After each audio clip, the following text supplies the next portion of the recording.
What's up, real estate transaction engineers? Welcome to Foreign Friday, baby. We got an exciting guest for you today. I got my co-host Loopy G and my guy Harris, and we came to bless y'all today with some very great information. How y'all doing, fellas? Man, doing so excellent, man. Thank you for asking. How you doing? I'm doing fantastic, man. Thank God I'm for doing another beautiful day. facts. Shit, I'm doing great myself. You hear me? On purpose. Yes, sir. With a purpose, on purpose, with a purpose, right? Fact. With a purpose. So today we're gonna talk to y'all about how important it is to have an investor friendly loan officer on your team. You know, doing real estate, we got all type of transactions we deal with. Not only as investors, we want to buy some properties, but also you got homeowners that may be in your property on the lease with an option to buy, and they may need to get financed. And also, Harris is licensed in all 50 states, which is a blessing. So Yep. Harris, what, Yep. what kind of interest rates are out there now for just people looking to just to buy a house, a regular homeowner? Well, first time homeowners, you're gonna be looking at somewhere. I just did one yesterday. I'm actually going on show them the property today. You're gonna be if you're in the 700s, you're gonna be looking at probably around 6.9 up to about 7.2. And that's FHA or what kind of loan is that? Yep, that's FHA and conventional. FHA, you're gonna probably get the better rates. You're gonna be probably more like in the lower sevens, high sixes, based off your credit score and your profile. You know, everything's a little bit different. Every client's a little bit different based off of the property, credit score, and income and job history. But just from a range, from what I've been seeing from my clients, I think 7.2 to 6.9. That's a good range for first time home buyers right now, and they actually trending down right now. If you've been paying attention to the news and the Fed, so it's looking up right now in the real Oh, estate they market. they're gonna drop the rate. Yep, that's what they say. So they It's plan coming on up. dropping the rates. Yep. Do they Looking give Wow. for y'all like a maybe time? around Do they five. give y'all like a time frame or like a window of when they may be doing that? Well, you got to kind of watch the market because kind of the same way the stock market moves, the mortgage rates move. So every day they change, they up and down, just like the market. So because they actually getting traded on the market, on the bond market. So there's a website you can follow called Mortgage News Daily, and it'll kind of give you an update every day of where they at. But yeah, they trending down. You just gotta check it daily and kind of see what's happening and what they putting out because the secondary market set the rate. So they when they see something happening with the Fed, they kind of get ahead of it and they price in their rates based off of how much how expensive the money is that they're gonna get from the Fed. Mm. Okay, so we about between 6 and 7. Now, what's the lowest credit score a person can have, and you can still help them? Now, I know every You actually, every case is Mhm. different, but Yeah, every case is different, like you said, but you actually don't even need a credit score per FHA guidelines. If you've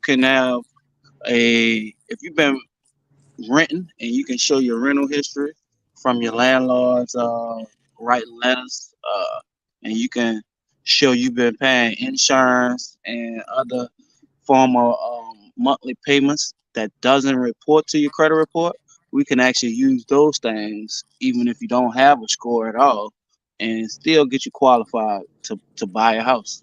So it's wow, actually a lot of people don't know that. But I traditionally, don't know. you want to be at like a 620. If you do have a score and you've been in the game and you got some stuff on your credit, you want to be like a 620 to 580. Once you get under 580, you gotta put down a more of a down payment.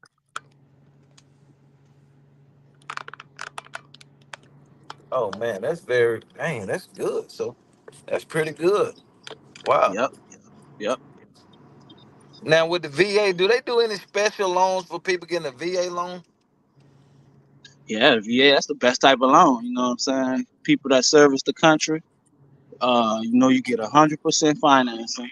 Uh, you don't have to basically bring any type of I ain't gonna say you ain't gonna have nothing in the bank, but you do, you have to have minimal money in the bank because they know they'll work with you because of who you are. And then Wow. a lot of times you get lower rates, and there's other perks that come along with it depending on your rank. You know what I mean? So VA is Wow. is a great product. And then a lot of times what people don't know is your spouse, and then if you had like a relative that passed down some of their benefits, you can actually use as well.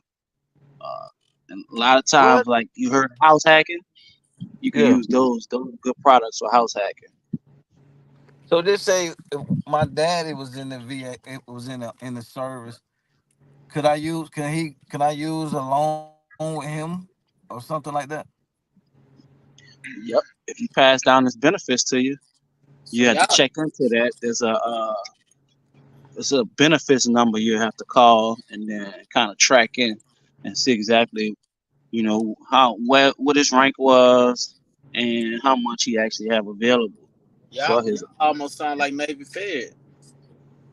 Navy Yep, Federal Wow, Credit man. Union down there, right? that's how it I works. did not know that. Yep. Okay.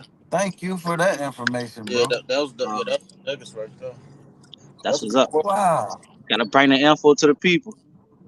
Yeah, that's a good question. That blew my mind right there, man. I wonder would they still get the benefits like 100% finance? Yeah, yeah, that's how it works. And then a lot of times, if you don't Yeah, use it I long, gotta get my you dad to get to tighten up. you get to I need to use find out use it again. his benefit number. Yeah. Go ahead, I'm sorry. Oh, my bad. Yeah, go find that out because you missing out on a lot of stuff that he deserved. You know what I mean? He put in time, and they got money just waiting out there for him to use. So you can use it. Wow. Like I said, you can use it once, and then if you still got money left over, you can use it again. Like he haven't even used his VA loan to buy anything. Oh man, He ain't never you bought a gotta house go with his talk to VA loan. gotta go talk to Pop, and y'all can work out something where both of y'all can go ahead and benefit from it. So you said we need Or to if you get got his we any got other to get his relatives too.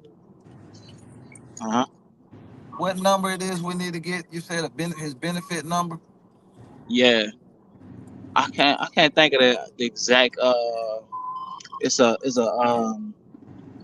it's something that we order from the actual VA to show that how much money that they have and their rank, and make sure they had an honorable discharge, and then we can actually once we get that information, we can use that to qualify them.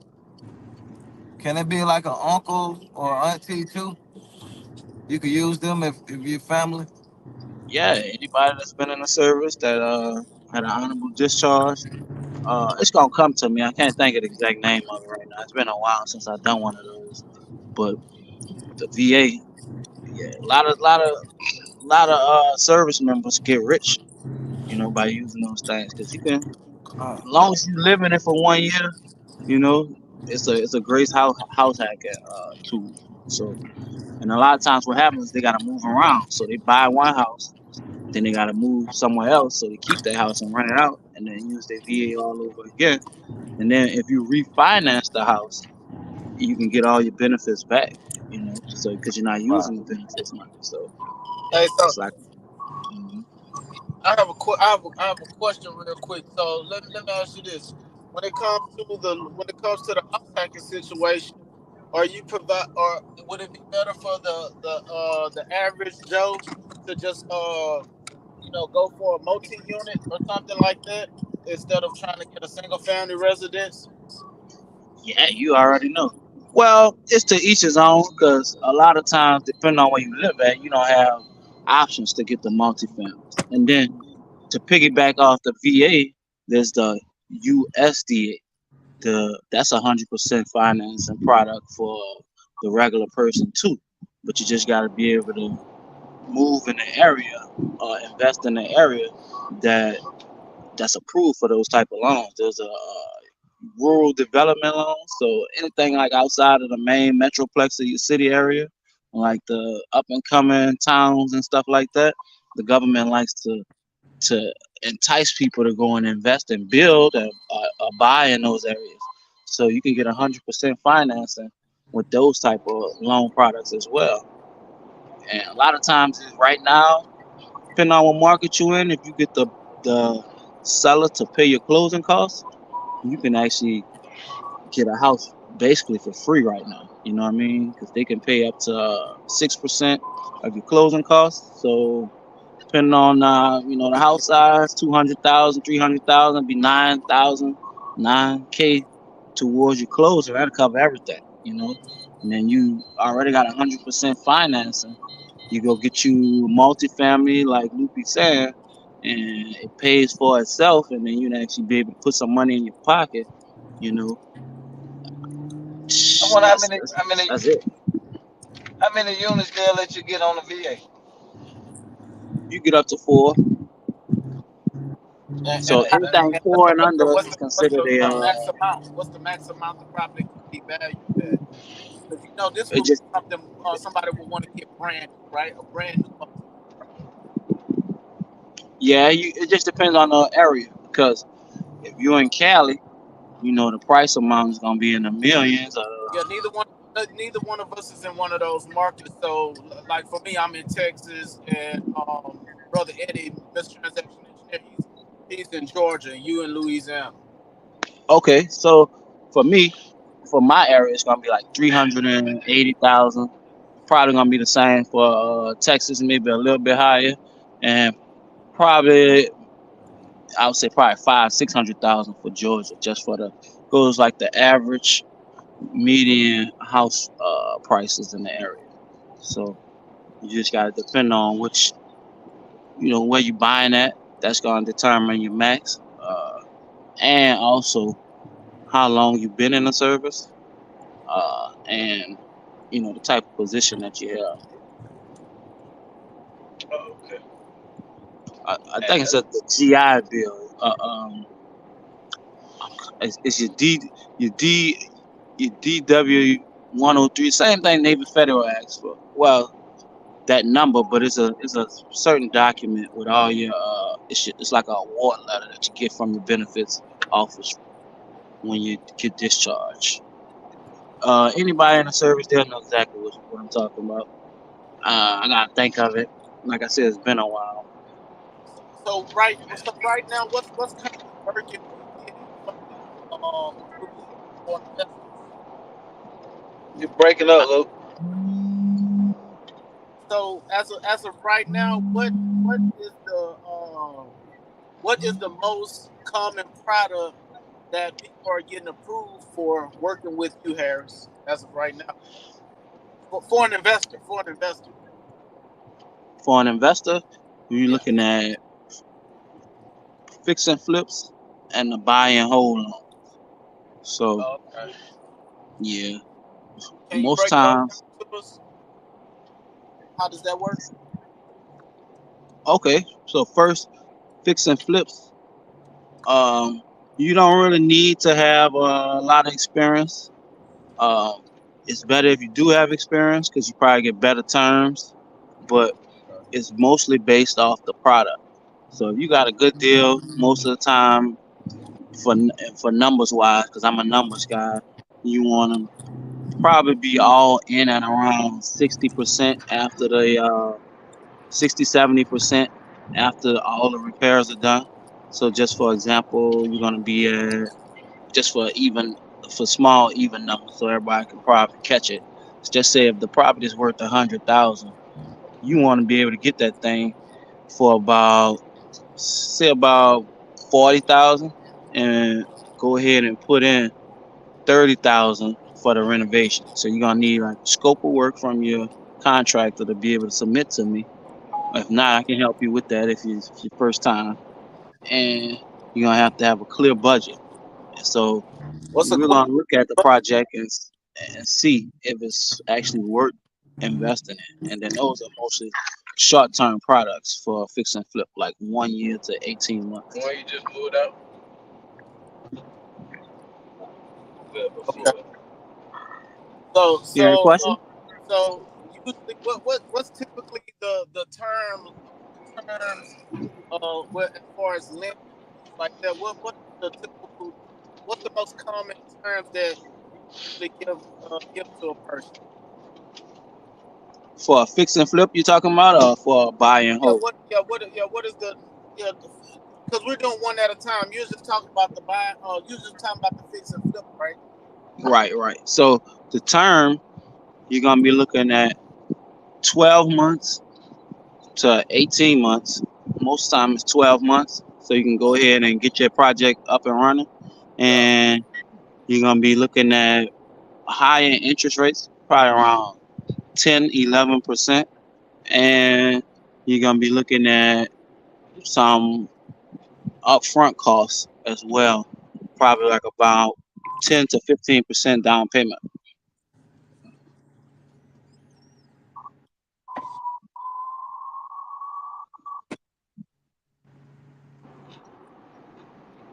Look like we probably got some questions in the chat. What you got to put down for that type of loan? Would that be a hard money loan? Considered a hard money loan or what? Yep, yep. That'll be considered a hard money loan or a fix and flip loan. Just those are marketing terms.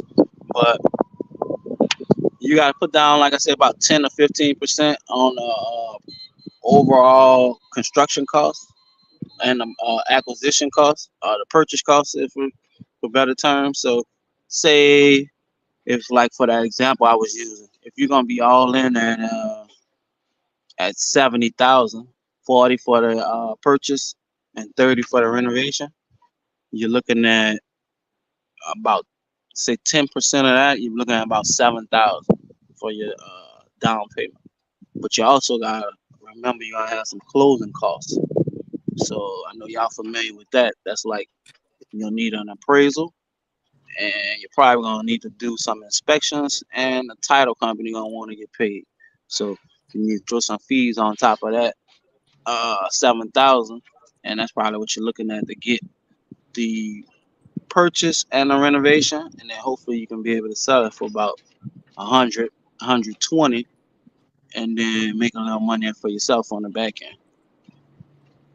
So what is the average investor? What is the average investor trying to make on their fix and flips? What is their as far as a profit? We're talking about like a number wise dollar amount. What is the typical fix and flipper looking to get off of a flip? From what I've been saying is some real aggressive flippers are looking from 20,000. More medium, like regular flippers, are looking from 30 to 50 at minimum, and that's after all your costs, commissions, and everything. But probably the more, I say, uh like one off flippers, still looking for like 100 to 80,000 when they go and that flip. when you call in the store, they trying to get a home run, a grand slam. That's they trying to Fresh get. out the, Yeah. knock it right out the park. Them the buyers, them the buyers I don't like. hey, hey, that's the ones I don't like. I do not Yeah, like those type of buyers. I bypass them. I don't even want to talk to them. yeah, that's the they gonna ones. That's the they gonna ones. lowball you. Want you to make no money. Them the ones that want to know all the information on the deal and don't want you to make no money. Those the Yep. buyers I stay away from. And they want to see all your deals and don't buy none of them. Yeah, I ain't giving them nothing. Yeah. Okay. So that's for the fix and flippers. And you said the aggressive ones usually trying to make about a good 20 to 30 piece and get up out of there and be on the next one. I Yep. like them. Yep. Yeah, I like them. Them the aggressive. I like the aggressive. They trying to get to the next deal. They Yeah. snapping. Yeah. Most of the Hey, time, hey, that's their full time job. So they. them the ones that drop the EMD off that day within a couple hours, you be like, "Oh, that boy fast." Yeah. He ain't playing. You know he gotta flip a house if he gonna eat. Yeah, man, that's Yeah. the ones I like, man. I love them, man. They be like, "Oh, that boy fast." That boy got to hey, that say, man. I, I'm gonna throw us off a little bit. So, quick story. My first virtual deal was in Las Vegas, and I posted the property on the posted the property, and I got a lot of feedback real quick. This was right when they was building the new stadium. So this was at the beginning, like January of 2020. Man, this buyer, we had about 5 buyers to go by this property. Mind you, I'm virtual, so I'm doing everything, orchestrating everything from the phone. We get all the buyers there. One buyer came after all the other buyers went in. This dude went in the house and came out in like 2 minutes and was like, "What type of company y'all using?" He pulled up. He pulled up in the Sprinter. The dude went and got in the Sprinter on some boss stuff. Went in the Yeah. Sprinter, sent the EMD to the title company from the Sprinter. He was already working with them. Sent them the Yeah. EMD, and the other buyers was looking like, man, they done straight lost the deal. Man, he bought the property so fast. We were like, man, we put the wrong price on there, but we still bust down. Yeah, we still bust down 35,000. You know what I'm saying? So, it was a $35,000 play, and Let's go. yeah, I'm forever grateful for that because that was my first virtual deal, and that dude, that was like one of the fastest guys that done it like right then and there, man. That was crazy. So Yeah. as far as the buy and hold investor, what numbers are the buy and hold investors looking for? Because I hear about a lot about the 1% rule and stuff like that. What are your thoughts on that? Yeah. I think that's a good rule. But um, uh, like the more aggressive ones, like that buy them in bulk, they're not really looking for lots of profit. So the 1% rule can work for them.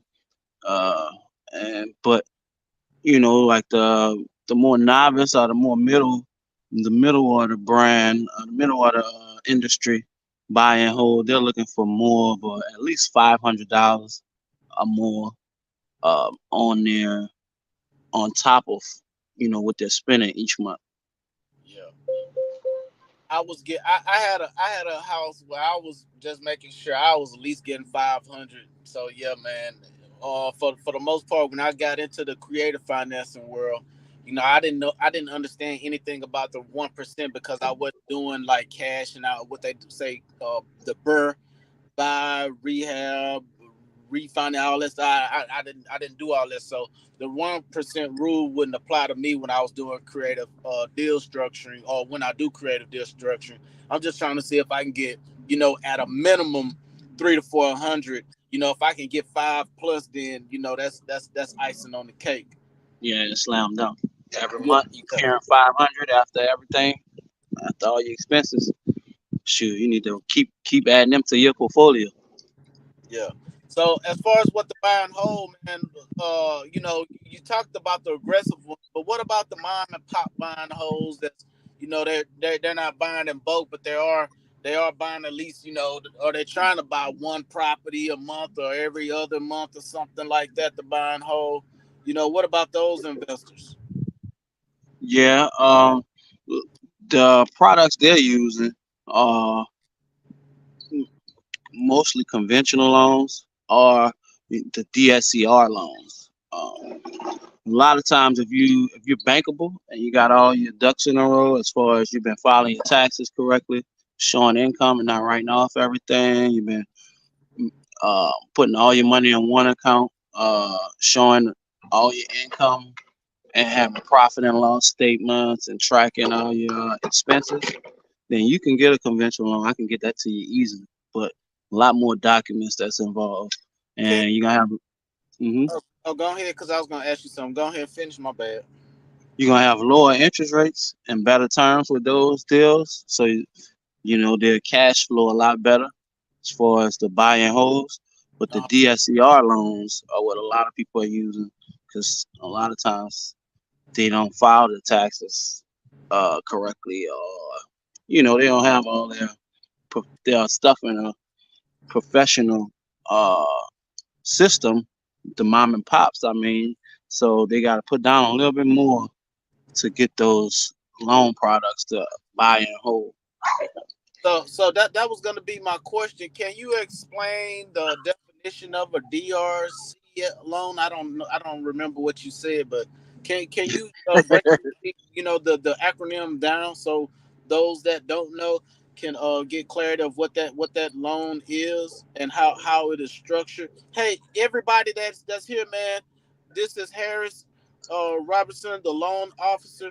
Hey, if you have any questions about accelerating your real estate journey, drop your questions in the comment because it'll be informative for you to get it straight from him versus me trying to think of all the questions to ask because I'm not really I haven't done any loans and things like that. I've only done transactional funding. So for those that do have better questions, feel free to drop them in the chat. Go ahead. I was asking you about the definition or what the acronym, the DSCR loan or whatever you called it. Yeah. So the uh, DSCR, that Okay. stands for debt, meaning like your debt to income. So it'd Uh, be debt, service. The S is for service. The C is for coverage, and okay. the R is for ratio. So it's kind of like a banking term: debt service coverage ratio. So what that means is your debt service is covering your your monthly payments. So and then there's a ratio that go with that. You know what I mean? So say if your monthly payment is $1,000 Hmm. and you bringing in $1,000 from your rents. So your debt service coverage ratio is one, 1 to 1. You know what I mean? 100%. So a lot of times on those products, you need to be at 1.25 to Oh, get those okay. to make those loans. So you need to be bringing in a little bit more The than double. what the actual payment is. So Oh, that's how you get qualified with those products. It's based off the debt service coverage ratio, DSCR loan. okay. Gotcha. Gotcha. And the ratio we like to look for is like 1.2. Okay. Okay. So that just means you need to be bringing in like 1,200 if your payment gonna be like $1,000 a month, Okay. and Okay. then we can qualify you based off the property's income. Cool. Cool. Okay. That, that makes sense. What other products are you currently working with that are just those are the ones where people are just they able to get the funding left and right, and that's really beneficial for people right now in these times. Well, if you're trying to scale, I would say probably um, creative financing if you don't have like a lot of cash, because a lot of times what people do is they use OPM, and I know that's the thing you do in real estate, like other people's money. So you get like a group together and everybody put together some money, say like 10,000 a piece, and then y'all find a property, a fourplex, 10plex, 20plex, and y'all put that money towards the down payment, and that way you can acquire it. And then once the property cash flows, you can actually do a refinance and then cash those people out and add a percentage return on their money. And that way you can acquire a bunch of properties fast without actually having to keep using your own money and have to stack up a whole pile of cash for the down payments. Because if you're not set up the correct way as far as your income docs and got all your softwares together where you can provide your profit and loss, your taxes for the last 2 years, and show that your debt debt to income ratio is 45%.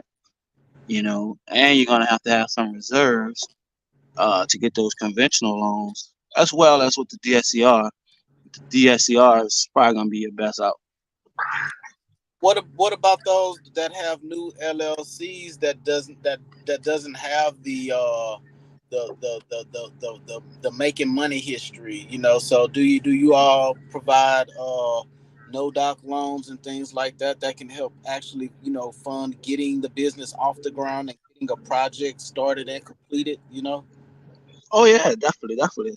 We got, but like I said, those are kind of the same as the DSCR. We do have bank statement products where if you just getting started and you can show some income, uh, we can just use your bank statements, and we use that. If you look at the top of your bank statements every month, there's a average deposits, average monthly deposit. We'll take that number, and then we'll use that as your income, and we can qualify you based off that number. Now, if you don't have any income, you know, you can still get funded, but it's gonna have to be a great deal, and it's probably gonna have to be like a 50% uh, LTV, a loan to value ratio, meaning it's worth 100, but you got it for 50. It's worth 200 and you got it for 100, and then we'll lend on that type of product because you don't have a history of income, or doing deals. So those are a little bit more riskier. So we got products for everybody, but you just got to have a better deal. The more, the more novice you are. How much banking history are y'all going back? Are y'all doing like 1 month or 2, 3 months, 6 months? Like, how far back are you going for the no doc loans? Or y'all, what does that look like? Well, we got a 3 month product, and we got a 1 year product, and we got a product where we go back 2 years. So, uh, obviously, the more aggressive products have higher rates and What more does aggressive aggressive terms. what does aggressive mean in the lamest terms? Well, like just say like you just put it in like if you put it in a layman's term, if Mr. Transaction Engineer wanted to lend some of his money and he don't know you from, Joe Blow, he's gonna wanna have some type of document to figure out who you are. And the more documents you have, the less riskier you become. So less documents, the more riskier you are. So if you was to transfer aggressive with less documents, that'd probably be better, a good analogy. Oh, okay. Hey, if y'all have any questions, y'all drop them in the chat. I can't see on my end who's all in here, man. But what's up, everybody? What's up, everybody? This is Global Loopy G up in here, Mr. Transaction Engineer. Y'all already know who that is, the excellent one. Then we have Harris Robertson, the loan officer, up in here, and he's our special guest for today. Happy Easter, Lord. How you doing, brother? That's D House. that's what it is. It's Easter. Yep. Oh yeah, this Good weekend. Friday. I just figured it out 2 days ago. Gotta find me a bunny. D Good House. Friday, baby. D House said. D House said, "Good afternoon, gentlemen." Good afternoon. How you doing, D Howard?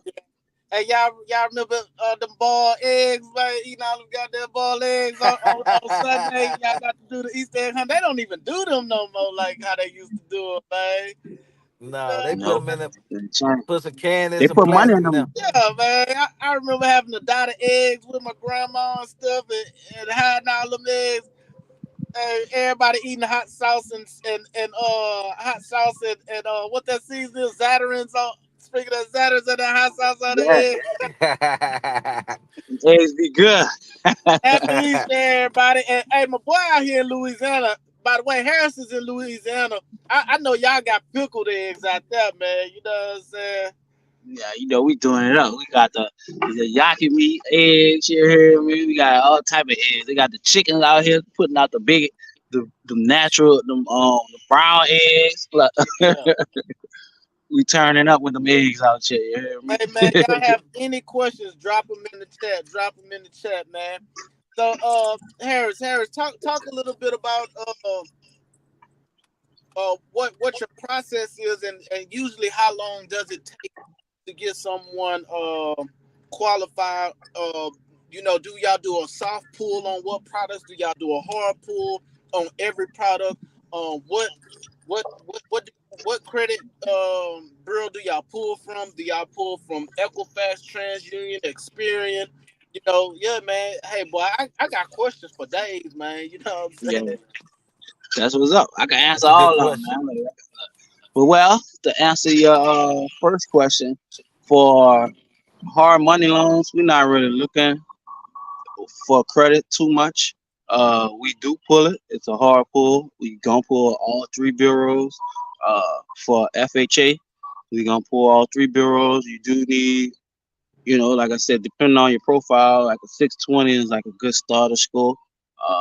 Conventional, you're gonna need to be like around 680 or above. Those do give you the better rates for the DSCR loans. Uh, Credit, you do need to be like about a 680 to get those type of deals, but we can work on them depending on the deal. Like credit is not as big of a determining factor with those investor products as like the FHA, because the FHA, the government kind of set the rules for those, but the other ones, the bank or the institution itself can kind of be flexible with the borrower depending on the deal or the borrower. You know. Let me ask you this, Harris. What products do y'all provide to the public with no PG? And no PG, everybody, means no personal guarantee. LLC, EIN only. Type of loans. Uh, you probably ain't gonna have you ain't gonna have no product with no PG unless you got a corporation. You know what I mean? But it's still, you know, basically with a corporation is multiple people. So your corporation gonna qualify as itself. But when you put a property in your LLC, still it's not gonna be on your personal credit. That's what you most of the time what we're gonna do is we're gonna make you put it in an LLC. It's not gonna show up on your personal credit, but if you default on it, it's gonna show up on your personal credit. So you know, with real estate, everything's gonna be PG pretty much unless Okay. you got multiple people that's investing together, and then it's kind of spread out. Okay. Yeah. See, I don't know. That's why I'm asking, because I know dealing with banking institutions and stuff like that.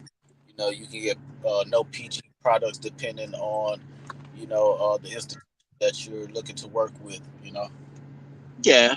Now they got different ways, like trust accounts, and once you get advanced with this stuff and start doing owner financing and stuff like that. But you're really not dealing with the bank. You becoming the bank when you start doing stuff like that. You know what I Yeah. mean? Yeah. So yeah, like, so right now, just focusing on what you do as a loan officer.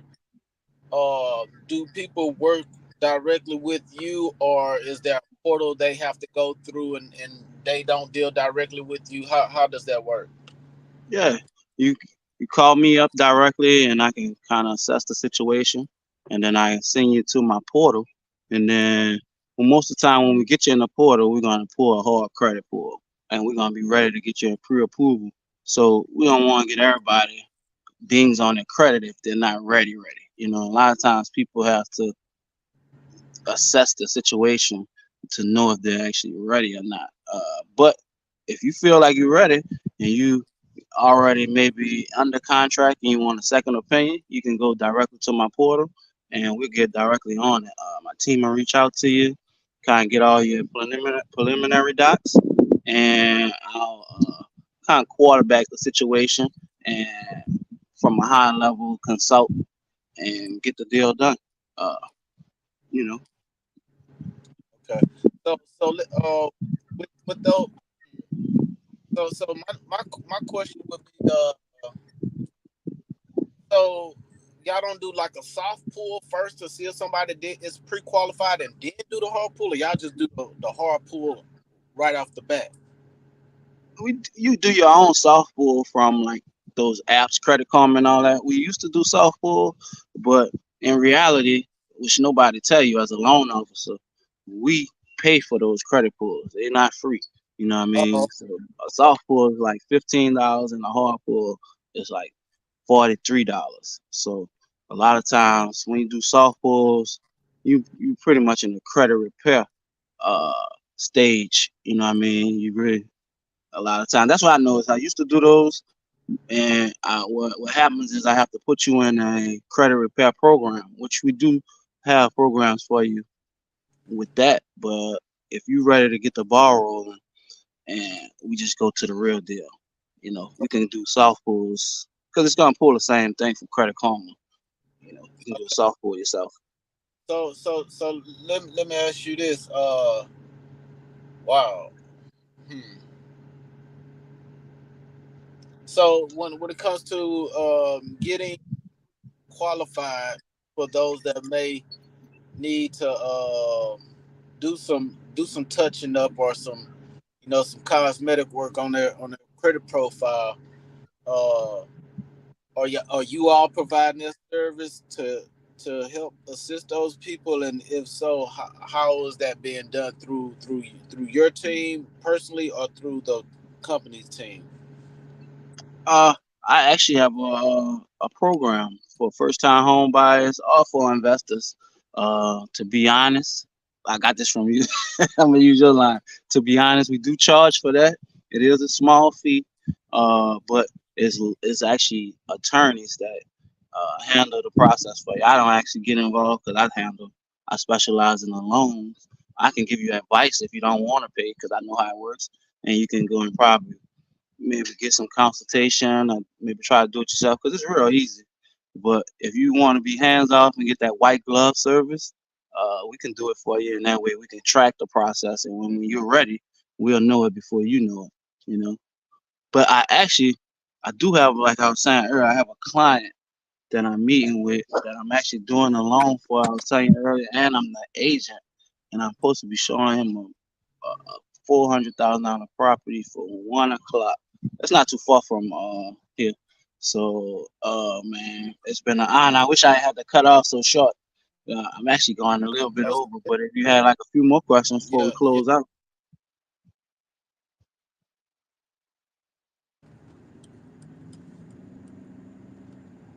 got anything? Yeah, you can hear me, I, right? oh, I can hear you now. Yeah, cut out. Yeah, it's You it's, it's good all now? good, man.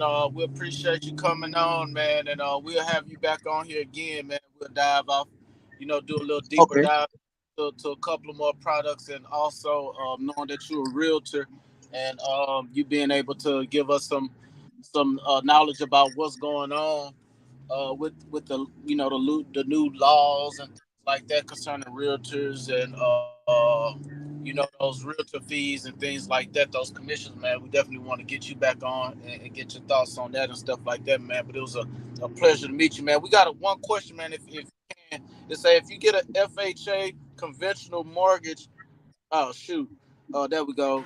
I'm Uh, sorry. Go ahead. go We ahead got and read. two. I We got read two it. I read questions. it. I could see. You wanted to read it? Go ahead and read it so that people can. Or you just want me to answer? Yeah, because it's a question It for you. says if you got an FHA conventional mortgage, first time home buyer 3.5% down, then rent the house out when you're supposed to be personally living in it, what could happen to you? Well, the law that's on the book or the rule that's on the book, that's called mortgage fraud. Technically, they could put you in jail for 3 years and charge you up to $1 million. But what's probably gonna happen is they might call your loan and you have to probably pay it all off in one lump sum.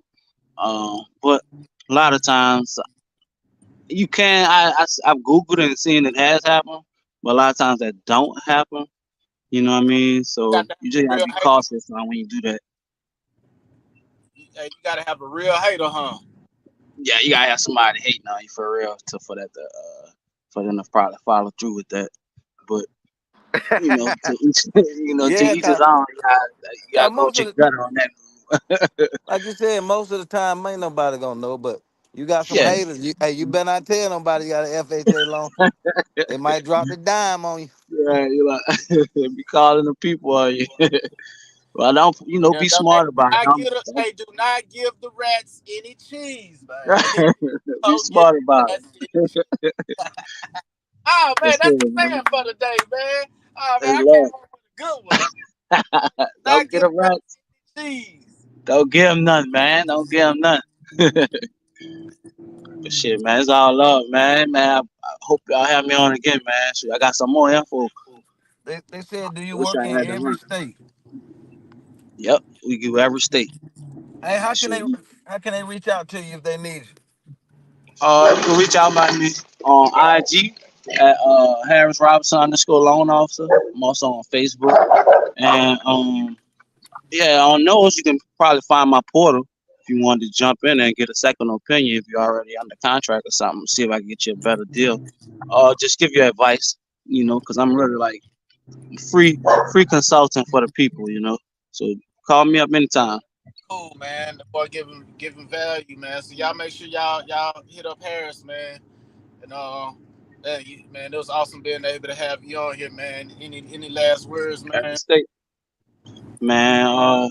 Shout out to Mr. Transaction Engineer and my dog Loopy G. You hear me? And we putting a global on it. Let's go. Yes, Go sir. global with this thing, man. For real. Appreciate you for coming on, man. We definitely gonna have you again, man. And thank you, thank you. Love, Thank love. I you, appreciate man. it. We really appreciate you. Y'all, please reach out to Harris. You got some loan information, anything you want to get done. It's all about taking action, baby. Life reward those who take action. Right. Take that first step, man.